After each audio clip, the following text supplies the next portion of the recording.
Hello, survivors. Thanks for joining us today. Before we begin, if you enjoy our stories, please subscribe to the channel. It really means a lot. Also, tell us in the comments which city you're listening from. It's great to see how far our community reaches. Now, let's start the story. The call came in just after 10 a.m. Standard stuff for Miller's Towing. Multi-car pileup on I-80 eastbound, mile marker 217, right near the Riverton Crossing Bridge. Dispatch sounded a little flustered. More calls coming in than usual, but hey, it was Tuesday morning rush. Someone probably rubbernecking caused a chain reaction. Happens all the time. I'm Leo, been driving tow for 12 years, seen every kind of wreck imaginable. Rollovers, jackknifes, fender benders that shut. Down 3 lanes over nothing. I figured this was just another long morning clearing twisted metal. My rig, old Betsy, she's a heavy-duty flatbed with a boom winch, could pull a semi out of a ditch without breaking a sweat. Best truck in our small fleet. I topped off my coffee, checked the chains and straps, and radioed Maria at dispatch. Miller 3 heading to I-80 East, marker 217, ETA 20 minutes. Roger that, Leo. Maria's voice came back, a little crackly. State Patrol's en route too, but sounds like it's a bad one. Multiple calls reporting strange behavior. Strange behavior? I chuckled. Like road rage? Standard Tuesday. No. Stranger? She said, and her tone lost its usual breezy quality. People getting out of cars, acting aggressive. Like on that bath salt stuff from years back. Just be careful, okay? That was the first weird note in a day that rapidly went off-key. Driving toward the interstate, the emergency radio channels were buzzing more than usual. Not just the pileup I was heading to, but reports filtering in from further east near the state line. Roadblocks, major delays, chatter about some kind of rapid onset flu causing chaos in hospitals back in the city. Sounded like a bad news day brewing, but nothing concrete. Getting onto the I-80 on-ramp, traffic was already backing up further than it should for a wreck at 217. More than backed up, it was stalling. Cars were pulling onto the shoulder, people getting out looking confused. The air felt thick, heavy. Not weather-heavy, but tension-heavy. Like before a summer thunderstorm hits, but without the clouds. Maria, this backup starts way before. The marker, I radioed. Looks like standstill from here, maybe marker 215? Getting similar reports, Leo, she replied, her voice tighter now. State Patrol unit hasn't checked in for 10 minutes. Last transmission was garbled. Mentioned. Needing backup, shots fired? Shots fired? At a traffic accident? My hand tightened on the wheel. Betsy rumbled along the shoulder, kicking up gravel. We tow guys have clearance to use the shoulder in emergencies, and this felt like it was escalating fast. As I passed the stalled cars, I saw faces pressed against windows, a mixture of impatience, confusion, and something else. Fear. A few people were trying to turn around on the narrow shoulder, creating more chaos. A horn blared, then another, a discordant symphony of frustration. Then, around mile marker 216, the horn stopped. Abruptly. The silence that fell was more unnerving than the noise had been. Up ahead, maybe half a mile, I could see the start of the real blockage. Not just slowed traffic, but a solid wall of vehicles. Cars, trucks, semis angled every which way, crammed together like sardines in a can. It wasn't a pileup. It was a parking lot from hell, stretching as far as I could see beyond the slight curve near the Riverton Bridge. And it was completely silent. No horns, no shouting. Just the low hum of Betsy's diesel engine and the wind whistling past my mirrors. Something was fundamentally wrong. This wasn't an accident scene. This was abandonment. Cars sat with doors wide open. A child's teddy bear lay discarded on the asphalt beside an overturned minivan. Further up, I could see dark stains on the pavement, shapes that might have been bodies, partially obscured by stopped vehicles. Maria, I said into the radio, my voice lower now. This isn't a pileup. The highway's completely blocked. Looks like everyone just left their cars. It stretches for miles. Static answered me for a moment. Then Maria's voice strained. Leo, listen. Forget the tow. Command just issued a level 3 alert. Some kind of infection? Biohazard? Reports are coming in everywhere. They're saying people are attacking each other. Biting. The word hung in the air inside my cab. I looked again at the scene ahead. The stillness was deceptive. Movement caught my eye. Near a stalled semi, a figure stumbled out from behind the trailer. Its movements were jerky, unnatural, head lolling at a sickening angle. It wasn't walking. It was lurching. Another figure emerged from an SUV, this one crawling on all fours before staggering upright, clothes torn, face smeared with something dark. They weren't survivors stumbling from wreckage. They were wrong, twisted, like puppets with tangled strings. One of them turned its head toward my truck, though I was still a quarter mile away. Its eyes, even from this distance, seemed vacant, yet focused with a terrifying predatory intensity. Then I saw it. A man in a business suit trying to pull a woman from a stalled sedan. One of the jerky figures lunged, impossibly fast, sinking its teeth into the man's neck. He screamed, falling back, the creature following him down, tearing. The woman screamed, fumbling with her door lock. Oh, my God, I breathed. This wasn't bath salts, this wasn't road rage. This was the start of something unthinkable. The highway wasn't just blocked by cars, it was blocked by them. And it had happened fast. This wasn't a slow crawl into disaster. This was the first day, maybe the first few hours, and the main artery. Travel was already severed, already choked with the dead and dying. And I was driving right into it. My instinct, honed by years of dealing with dangerous highway situations, screamed at me to turn around, get off the interstate, head back. To the city, warn Maria, warn everyone. But Betsy was a heavy rig, turning around on this narrow shoulder, with stalled traffic potentially boxing me in, was risky. And the blockage, it stretched forward, toward the Riverton Crossing Bridge. That bridge was the only way across the wide, fast-flowing Cedar River for 50 miles in either direction. If I turned back, I might be trapping myself on the wrong side of an impassable barrier. Stuck. That was the word. Stuck between the devil and the deep blue river, literally. Ahead lay miles of metal graveyard potentially teeming with those things. Behind me, the on-ramp traffic was likely a complete standstill by now, maybe already compromised. Leo, are you there? What's happening?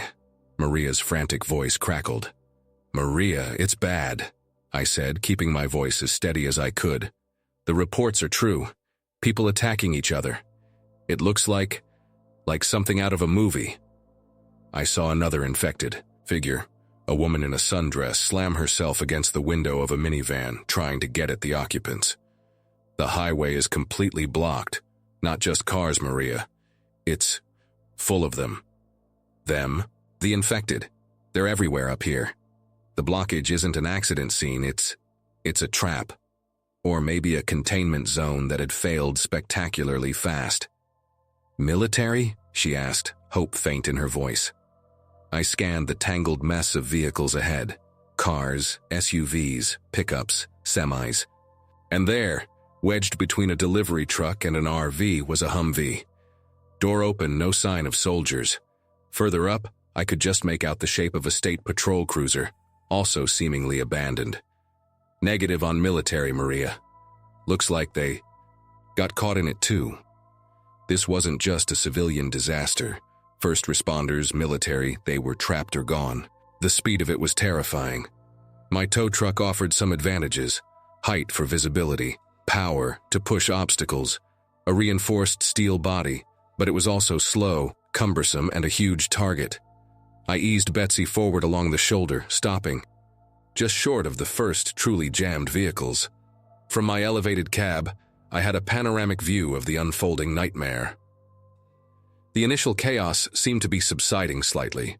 The running and screaming had mostly stopped. Now it was replaced by a horrifying tableau. Abandoned cars stretching endlessly.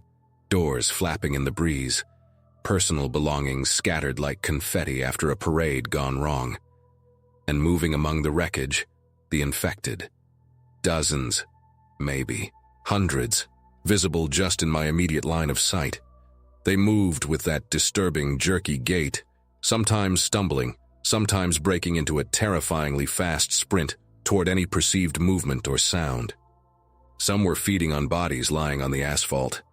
Others simply wandered, heads lolling, drawn by some unseen signal. A flicker of movement inside a blue sedan caught my eye. A hand wiping condensation from the inside of the window. Someone was alive in there, trapped. My gaze swept across the other vehicles. How many more were like that? Families, commuters, truckers caught in this sudden hellscape, hiding, praying. My job was to clear wrecks, help stranded motorists. It was ingrained in me. But this wasn't a breakdown. Protocol didn't cover outbreaks of ravenous infected. People blocking a major interstate. "Leo, I'm losing comms," Maria said, her voice breaking up. "Multiple systems failing citywide. Getting reports, military setting up quarantine." "Oh God, Leo, they're not letting anyone out." The radio hissed, then went dead. Silence. Complete communication blackout. I was alone. Alone with Betsy, a flatbed full of towing gear, and miles of blocked highway filled with monsters that used to be people. The sun glinted off the twisted metal ahead. The Riverton Crossing Bridge was maybe 2 miles away, barely visible through the haze of stalled vehicles. That bridge was my only way forward, the only way to potentially get clear of this immediate nightmare and figure out what came next. But getting there meant driving through that, through the blockage, through them. I checked my cab. Standard toolkit, heavy maglite flashlight, first aid kit, fire extinguisher, jumper cables, road flares, a thermos of lukewarm coffee, and a half-eaten bag of beef jerky. Standard tow truck loadout. No weapons beyond the tire iron and the crowbar. Not exactly equipped for zombie fighting. My eyes went back to the blue sedan. The hand appeared again, waving weakly this time. Whoever was inside was likely injured. Terrified. Maybe running out of time. Could I reach them? Could Betsy push through the first few rows of cars? The truck was powerful, built for moving dead weight. These cars were obstacles, but manageable ones maybe. The real obstacles were the things moving between them. I took a deep breath, the air tasting metallic. Okay, Leo. 12 years of pulling. Metal. Clearing roads. Time to do the job, just a different kind of clearing. I eased Betsy forward, nudging the first abandoned car on the shoulder. It scraped forward reluctantly. The noise, metal on metal, immediately drew the attention of 3 nearby infected. Their heads snapped toward me, vacant eyes locking onto the truck. They started moving, lurching at first, then breaking into that horrifying, unnatural sprint. I needed to get to that sedan, check on the survivor. But first, I had to deal with the welcoming committee. I revved Betsy's engine, the diesel roar echoing in the sudden quiet. Let's see how you like 18 tons of Detroit steel, fellas. The infected slammed against Betsy's reinforced bumper and grill guard. One went under the wheels with a sickening crunch. The other 2 scrabbled at the doors, bloody fingers leaving smears on my windows. Their mindless aggression was terrifying, but predictable.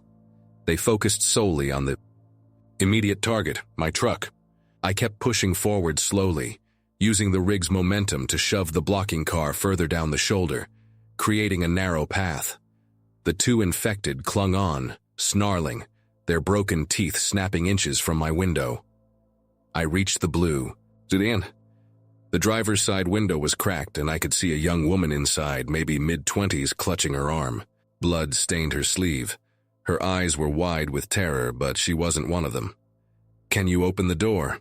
I shouted through my closed window, pointing toward the passenger side, away from the infected still clawing at my driver's side.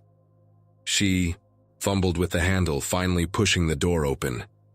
"Help me," she sobbed. "My leg, I think it's broken, the car." It rolled back. Getting her out of her car and into my high cab while fending off the infected clinging to my truck seemed impossible. The noise of my engine and the scraping metal was drawing more of them from further down the blockage. They were shambling closer, converging on our position. Plan B. I couldn't bring her to me, so I'd bring Betsy to her, or at least create a bridge. I angled the truck carefully, nudging her sedan slightly until my passenger door was almost aligned with hers, pinning one of the infected between the vehicles with a wet crunch. The other one was still furiously clawing at my driver's side window. "Okay," I yelled. "Climb across. Now! Use the running board!" The woman, Sarah, she later told me, hesitated, looking at her bleeding arm and then at the narrow gap. An infected shambled past the front of her car, drawn by her movement.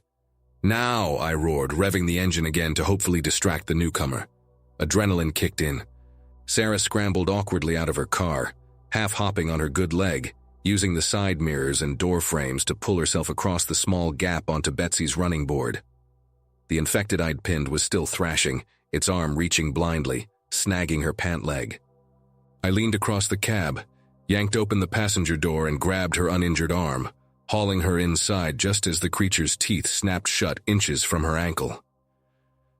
I slammed the door, hitting the lock button. Sarah collapsed onto the passenger seat, gasping, clutching her injured leg. The infected outside pounded relentlessly on the windows and doors, their inhuman snarls filling the air. We were momentarily safe inside the cab, but completely surrounded, wedged between cars with miles of blocked highway ahead. "Okay," I said, trying to inject a confidence I didn't feel. "Okay, let's take a look at that leg." While Sarah caught her breath, I scanned our surroundings again. The number of infected congregating around the truck was growing steadily. They weren't smart, but they were persistent, drawn by the noise, the movement, the smell of living prey trapped inside a metal box. "The bite," Sarah whispered, pointing to her bloody arm. "It wasn't one of them. It was the guy in the car. Behind me, he just changed. Started screaming, then bit me when I tried to help him." Relief washed over me, quickly followed by dread. She wasn't infected, not yet anyway, but her broken leg needed attention, and her bite wound, even from a pre-transformation human, could easily get septic in these conditions. "We need to keep moving," I said. "Can't stay here." The pounding on the truck was intensifying. I could hear metal groaning. Even Betsy couldn't withstand a sustained assault from dozens of them indefinitely. "Which way is Riverton Crossing Bridge from here?" Sarah pointed. "East, through the windshield choked with grasping, bloody hands. Maybe a mile and a half? I saw the sign just before everything stopped." "A mile and a half. Through this." I looked at the controls for the winch and the flatbed. Maybe I didn't have to drive through all of it. Maybe I could drive over some of it. Betsy was built tough. Her clearance was high. The flatbed was solid steel. "Hold on," I said, engaging the PTO for the hydraulics. "This is going to be really rough." I lowered the flatbed slightly, angling it down like a makeshift ramp. Then, I put the truck in low gear and hit the accelerator. Betsy surged forward, the angled flatbed acting like a wedge, lifting the front end of the car directly in front of us. Metal shrieked, glass shattered. The car was shoved upward, scraping along the underside of my trailer as Betsy bulldozed forward. Infected bodies slammed against the grill, bounced off the flatbed, or got caught under the dual rear wheels. It was brutal, violent, and incredibly loud. More infected converged, drawn by the destructive noise. But we were moving, inch by agonizing inch, shoving, lifting, crushing the vehicles blocking our path. Sarah braced herself against the dashboard, eyes squeezed shut. I focused on the path ahead, wrestling the wheel, using Betsy's sheer mass and power as a weapon. We cleared maybe 50 yards like this, leaving a wake of mangled cars and crushed infected before the engine started to sputter. Overheating. The radiator was probably clogged with debris, or worse. The temperature gauge needle was climbing steadily into the red. Damn it! I slammed my fist on the dash. We were stuck again, radiator overheating, surrounded by an even larger crowd. of enraged infected drawn by the noise, and still over a mile from the bridge. The sun beat down through the windshield, baking the inside of the cab. Outside, the dead pressed in, their rotting faces inches away, their silent screams trapped behind the glass. There had to be another way. My eyes scanned the tangled mess. Again, cars, trucks, an RV, a delivery van. Wait, a fuel tanker, jackknifed maybe 100 yards ahead right before the approach to the bridge. If that tanker was full or even partially full, it was insane, reckless. But sitting here, waiting for the engine to seize or the infected to break through the windows, was suicide. "Sarah," I said, turning to her. Her face was pale, but her eyes were focused now, fear replaced by a grim determination. "I have an idea. It's crazy, but it might be our only shot." "What is it?" she asked, her voice barely a whisper above the groans and pounding outside. "That fuel tanker up ahead," I pointed. "If we can reach it, if it's still intact, we might be able to clear a path. A very permanent path." The plan was desperate, bordering on suicidal, but it was the only one we had. Use Betsy to push a path just far enough to get me close to the tanker. Get out, check the tanker's valves, find a way to ignite it, and hope the resulting explosion and fire would clear the bridge approach and scatter the infected long enough for us to make a run for it in the truck if the engine cooled down enough, or if we could find another vehicle. Everything depended on a series of ifs that seemed increasingly unlikely. "Okay, new plan," I told Sarah, forcing calm into my voice. "I need you to watch the temperature gauge. If it hits the top mark, yell. We shut down immediately, cool down or not. Got it?" She nodded, her eyes fixed on the gauge. "And keep an eye on the windows. If any of them start to crack, tell me." I took deep breaths, trying to ignore the decaying faces pressed against the glass, the relentless pounding. Engaging the low gear again, I eased Betsy forward, pushing the car wreck ahead of us. The temperature needle instantly jumped. "It's climbing fast," Sarah warned. "I see it." I focused, feathering the accelerator, using just enough power to move the obstacle without redlining the engine. Metal groaned, infected shrieked and pounded, but we were inching forward. 10 yards. 20. The tanker was getting closer. A particularly large infected, maybe a former trucker by its size, slammed its fists against my driver's side window. A spiderweb crack appeared. "Leo, window!" Damn it. I swerved slightly, trying to scrape the thing off against a stalled minivan. It clung on, hammering at the spreading crack. Another 50 yards to the tanker. The temperature gauge was nearing. "The red zone. Almost there," Sarah shouted. I gave Betsy one last surge of power, shoving the wreckage aside, creating a narrow, temporary clearing just behind the jackknifed tanker. I killed the engine immediately. The sudden silence was deafening, broken only by the ragged sound of our breathing, and the chorus of groans and snarls from the surrounding infected closing in on our now stationary truck. The cracked window wouldn't hold for long. "Stay here, keep the doors locked, don't open them for anything," I ordered Sarah, grabbing the tire iron and the road flares from behind my seat. "If I'm not back in 5 minutes, or if they break through, try to get out the passenger side, head for the bridge supports. Maybe you can hide underneath." "Leo, don't," she started, but I was already kicking my door open, using the heavy steel to knock back the infected pressed against it. I swung the tire iron, clearing a path, the sickening crunch of bone echoing in the sudden chaos. They were slow when not agitated, but my sudden appearance sent them into a frenzy. I sprinted the 20 yards to the tanker, vaulting over the hood of a crushed car. The tanker trailer lay on its side. The cab twisted at an unnatural angle. The air reeked of gasoline. Good sign.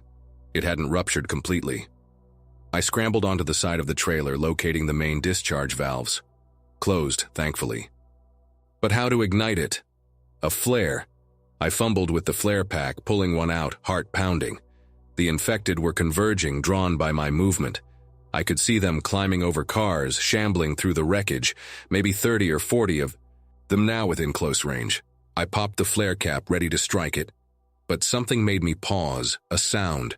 Not a groan or a snarl, but crying. A child crying, coming from inside the overturned cab of the fuel tanker.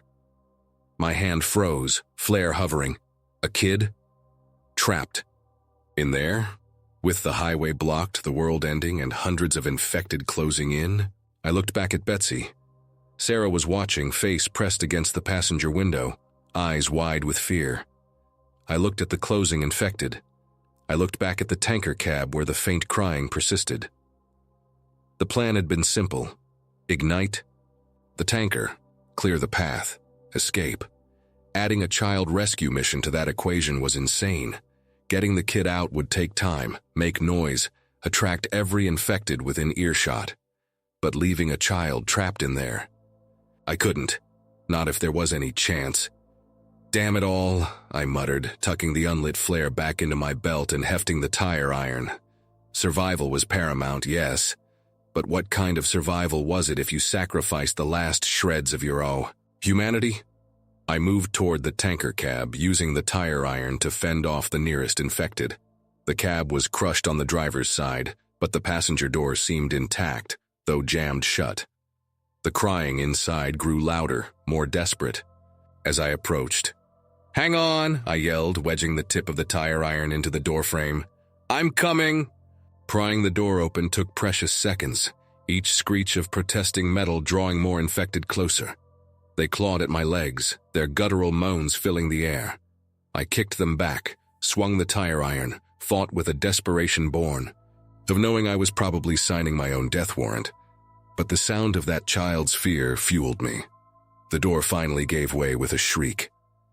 Inside, huddled on the floor beneath the dashboard, was a little girl, maybe 6 years old, clutching a stuffed rabbit. Tears streamed down her face, but she went silent the moment she saw me, her eyes huge with terror. The driver, her father, maybe, slumped against the steering wheel, head at an unnatural angle, eyes vacant. He wasn't infected, just gone, neck likely broken in the crash. "It's okay," I said, trying to keep my voice calm, gentle. "I'm here to help. We need to get out, fast." I reached in, keeping one eye on the infected clawing at the cab entrance. The little girl flinched but didn't resist as I carefully pulled her out. She clung to me, burying her face in my greasy jacket, the stuffed rabbit clutched tightly. Getting back to Betsy was a nightmare. Carrying the girl slowed me down. The infected were thicker now, a writhing mass between me and the tow truck. I swung the tire iron, kicked, shoved, using my body to shield the child, but they were too many. One grabbed my ankle, its teeth snapping inches away. Another clawed at my back, tearing my shirt. Then, a roar. Betsy's engine fired up. "Sarah!" She must have seen my predicament, maybe hot-wired the ignition somehow after it cooled slightly, or maybe just turned the key I'd foolishly left. The truck lurched forward, horn blaring, pushing through the infected like a metal behemoth.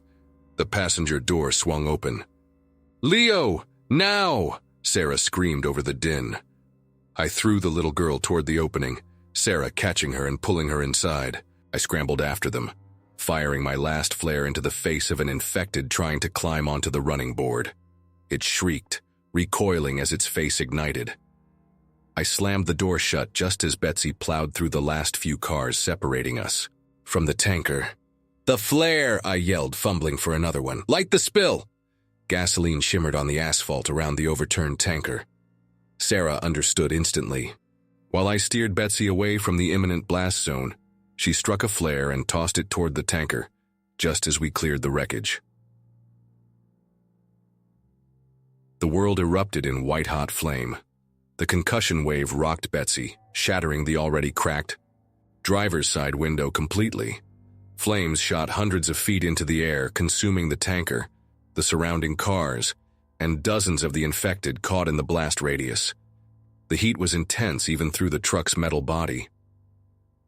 The explosion did its job. The approach to the Riverton Crossing Bridge was now a burning inferno, impassable for the moment.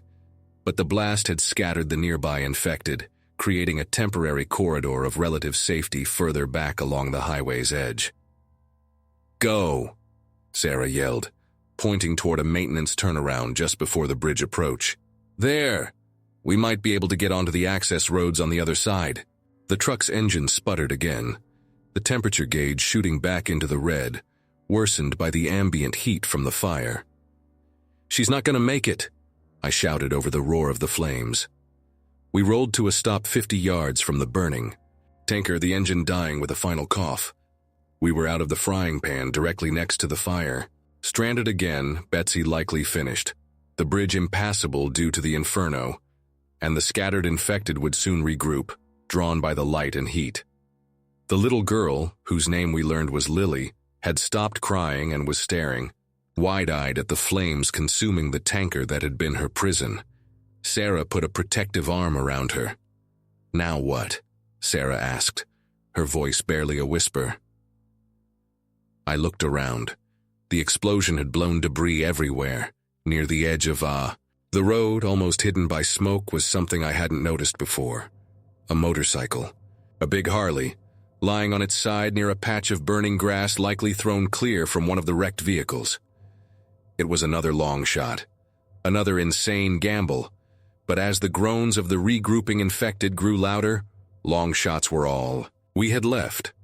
"Stay here," I said, grabbing the tire iron again. "Lock the doors." I didn't know if the bike would even run, if it had fuel, if I could get it upright before the burning dead found us. But it was a chance. A sliver of hope in a world consumed by fire and teeth. 12 hours into the apocalypse, and survival was still measured in seconds and desperate choices. The Harley was heavy, but adrenaline is a powerful fuel. I managed to heave it upright. A quick check. Ignition keys still in place. Fuel. Tank half full. No obvious catastrophic damage from whatever accident had parked it here. The heat from the nearby tanker fire was intense, sweat pouring down my face, stinging my eyes. Infected moaned nearby, drawn by the flames but confused by the lack of obvious prey. I swung a leg over, turned the key. The engine coughed, sputtered, then roared to life, a beautiful, deafening sound in the chaos. Hope surged. I glanced back at Betsy. Sarah had Lily huddled close, watching me through the passenger window. Getting them both on the bike was impossible. Leaving them was unthinkable. "Think, Leo, think." My eyes scanned the wreckage again, illuminated by the firelight, and then I saw it, attached to the back of a wrecked pickup truck, partially crushed, but potentially functional. A small utility trailer, the kind people use for hauling ATVs or lawnmowers. Big enough for 2 people, maybe? Another gamble. I gunned the Harley's engine, weaving through the debris toward the pickup. The trailer hitch was bent, but the trailer itself looked sound. I dismounted, grabbing my tire iron. The infected were getting closer, their shambling walk turning into that jerky sprint as they spotted me. No time for finesse. I swung the tire iron like a madman, clearing a small space around the trailer hitch, ignoring the snapping teeth and grasping hands. The hitch pin was jammed. I hammered at it with the crowbar end of the tire iron, metal screaming against metal. More infected converged. A hand grabbed my jacket. I spun, driving my elbow into a rotting face, then brought the tire iron down hard. The pin finally gave. I hooked the trailer to the Harley. A ridiculous, unstable combination, but the only option. I jumped back on the bike, roaring the engine to draw attention away from Betsy. "Sarah, get Lily, bring the first aid kit and any water." I yelled over the engine noise and the fire's roar. While the infected focused on me and the noisy Harley, Sarah half-carried, half-dragged Lily across the debris-strewn asphalt toward the waiting trailer. They scrambled in just as the first infected reached the pickup truck. "Go, Leo, go!" Sarah screamed. I didn't need telling twice. I twisted the throttle, the Harley fishtailing slightly as it took the added weight of the trailer. We pulled away from the burning wreckage, weaving through stalled cars, the utility trailer bouncing precariously behind us. Infected lunged, grasping, but the bike was too fast, too maneuverable. We reached the maintenance turnaround Sarah had spotted. It led down a steep embankment to a narrow access road running beneath the Riverton Crossing Bridge. It was our escape route. I navigated the Harley carefully down the bumpy slope, the trailer threatening to jackknife several times. We passed under the massive concrete supports of the bridge, the sounds of the inferno above muffled, but still palpable. On the other side of the river, the access road continued, winding away from the interstate and into the dark woods. We were out of the immediate highway hell at least. I found a secluded spot a mile down the access road hidden by trees and cut the engine. The sudden silence was broken only by Lily's soft sniffles and the distant crackle of the fire back at the bridge. Sarah immediately checked Lily, then looked at me, her eyes reflecting the dawning realization of our situation. "We made it," she whispered, more question than statement. "We made it off the highway," I corrected, checking my own dwindling supplies. Half a bottle of water, the jerky, the first aid kit, the tire iron, no firearms. But I don't know where this road leads, and we're low on fuel. Lily had stopped crying and was looking up at me, clutching her stuffed rabbit. Is the fire monster gone?" "Yeah, kiddo," I said, managing a weak smile. "The fire monster's gone." But I knew, looking back toward the faint orange glow on the horizon, that other monsters were still out there. Thousands of them, maybe millions. We huddled together in the darkness, the three of us.